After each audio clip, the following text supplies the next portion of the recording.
Hey YouTube, I'm currently watching Tribe T with the Voodoo Child. First story about the girl that's having issues staying fresh down there.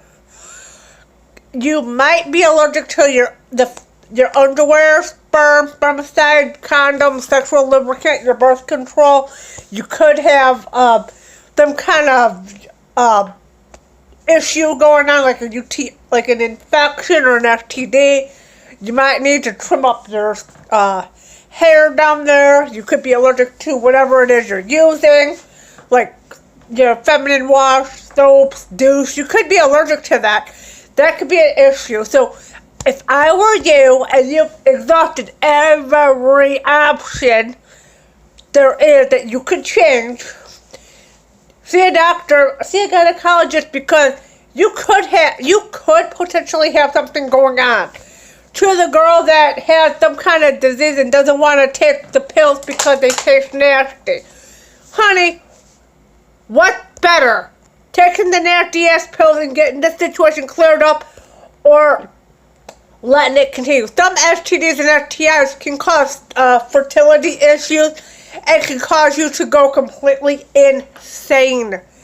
You let it go untreated long enough, it's going to cause a whole slew of complications. So just suck it up, buttercup. Take your damn pills like a big girl and be done with it. And also, you need to tell every single solitary person you don't got down with that this is what's going on. You may want to go get checked out just to make sure you're alright, because I found out that this is what I have going on and I've been with you. And I'm just giving you a heads up.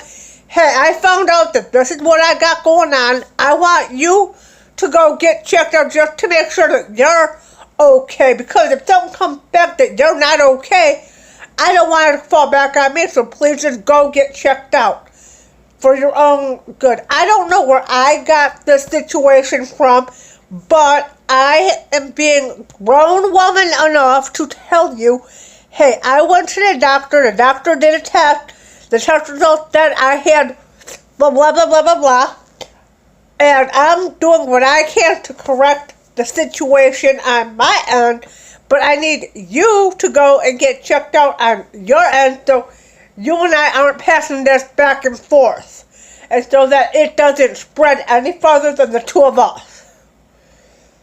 That's all you gotta say. If you're grown enough to be opening your legs to whomever, you're grown enough to deal with the consequences and have those uncomfortable conversations and take your medicine when you get caught up. If you ain't willing to do that, then what the fuck you got? What business you got being out here sucking and fucking people when you're grown enough to be having sex, but you ain't grown enough to be taking no kind of precautions or having those conversations about, the potential STD, STI risk or unplanned pregnancy risk, or take your medication when you do get STD, STI? Then, bitch, if you ain't grown up to handle that, you ain't grown up to be having sex. It's point blank, period, end of discussion. Bottom line, cut and dry. If you cannot take your medication for whatever the issue is that you got going on, and you can't tell your partner or partners, plural, that, hey, this is what I got going on, you might want to go get checked out just to cover all bases. If you cannot do this, then you can't have sex. Just that simple. Good thing about it, you got some kind of STD, STI, or some situation going on. How you got it, we don't know. It wasn't discussed. But put it like this. What if it wasn't something you could just take some medication and treat?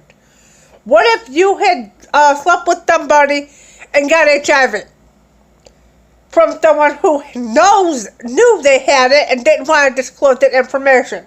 Or you got herpes from somebody, because that's skin to skin and condoms don't help with that.